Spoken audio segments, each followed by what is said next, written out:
Hey everyone, welcome back to the channel. Today I want to tell you a story that starts with laughter meant to hurt and ends with silence so powerful it changes everything. It's about pride, judgment, and a voice that no one expected to hear. The school auditorium was buzzing that afternoon, filled with students waiting for rehearsal to end. The music department had invited a famous vocal coach, Miss Elena Crow, known for her sharp tongue and even sharper standards. She believed music was only for the gifted, the trained, the chosen. Everyone else, in her eyes, was just noise. While students whispered and laughed in the seats, a janitor quietly pushed his cart along the aisle. His name was Samuel. Most people just called him Sam. He was in his late 40s, wore faded overalls, and always kept his head down. He cleaned floors, fixed broken chairs, and made sure the building was locked at night. Few people ever noticed him, and even fewer spoke to him. Sam loved music, though no one knew it. When the auditorium was empty late at night, he would hum softly while mopping the stage. The echoes made him feel less alone. Music had been part of his life once, long ago. Before life took turns he never planned. That afternoon, Miss Crow was frustrated. The lead soloist had lost her voice, and the choir sounded flat. Her patience snapped.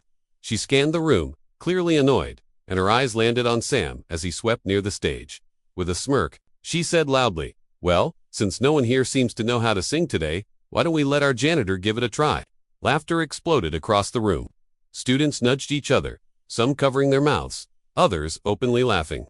Sam froze, every eye turned toward him. He felt heat rush to his face. "Come on," Miss Crow continued, her voice dripping with sarcasm. "You hear us all day, don't you? Maybe you think you can do better. Come up here, sing solo." Sam shook his head slightly. "No, ma'am," he said quietly, "I'm just here to clean." But she wasn't finished. "Oh, don't be shy," she said. "Unless you're afraid, you'll embarrass yourself." That word cut deep. Sam had been embarrassed his whole life. Poor clothes, old shoes, a job people looked down on. This was just another moment to endure. But something inside him stirred. Maybe it was the laughter. Maybe it was the years of silence. Or maybe it was the memory of a younger version of himself, who once dreamed of standing on a stage. Slowly, Sam set his broom aside.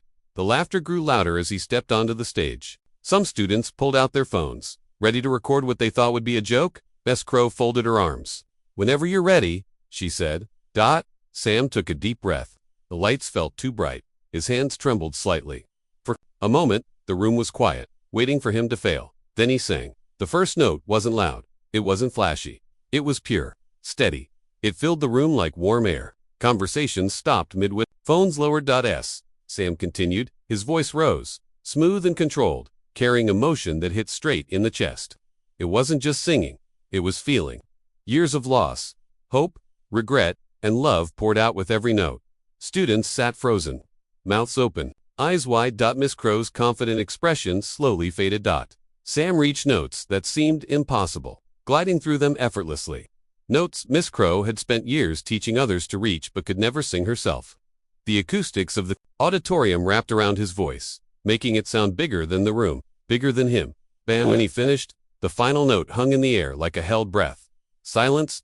No laughter. No whispers. Then, one student stood up and clapped. Another followed. Soon, the entire auditorium erupted into applause. Not mocking applause.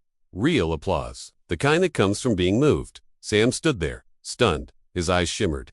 He hadn't sung in front of people since he was young, before life forced him to choose survival over dreams. Miss Crow cleared her throat. For the first time that day, she didn't have a sharp comment ready. She walked slowly toward him. "Where did you learn to sing like that?" she asked, her voice quieter now. Sam hesitated. "My mother," he said. "She was a singer. She taught me when I was a kid. I wanted to study music, but things didn't work out." The room listened closely. Miss Crow nodded slowly. "You have natural control, pitch, and emotional depth," she admitted. "Things that can't be taught easily." Sam looked down. "Thank you, ma'am." She paused, then said something no one expected. "I was wrong to mock you." Gasps rippled through the room. She turned to the students. "Talent doesn't wear a uniform, it doesn't come with titles, and it certainly doesn't depend on where you work." The students looked at Sam differently now. Not as a janitor, but as a singer. But over the next few days, word spread. Videos of Sam singing went viral online.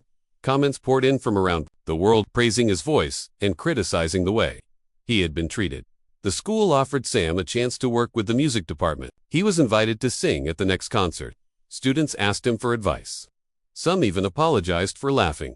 As for Miss Crow, she changed too. She became more patient, more aware of how her words carried weight. She often said that day taught her more than any music lesson ever had.